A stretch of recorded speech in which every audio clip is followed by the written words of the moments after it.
پارە چەنە زەرورە بۆ ژیان بەخوا عیلم لەو زەرورتر وەکو ئیمام ئەحمەد دەفەرمێ الناس أحوج إلى العلم منهم إلى الطعام والشراب وەڵا خواردن و خواردنەوە چەند زەرورە عیلم لەو زەرورتر لەبەرەوە مەڵێ پارە زۆر گرنگە پارە میراتی دەوڵەمەند و پاشاکانە بەڵام عیلم میراتی پێغەمبەرانە عەلەیهیم السەڵات وەسسەلام پارە دەبێ بیپارێزی عیلم دەتپارێزێ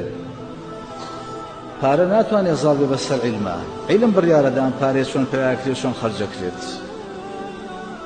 پارە هەتا سەرفیکەی کەمەکە عیلم هەتا سەرفیکە و بیبەخشی زیادەکات پارە لەگەڵ خاوەنەکەی نایەتە قەبر عیلم لەگەڵ خاوەنەکەی دەڕواتە قەبر دەڕواتە ڕۆژی قیامەت پارە مرۆڤ بوغراکە عیلم مرۆڤ خۆ بە کەمزانەکات پارە وا کات کە مرۆڤ عەبدی دونیا بێت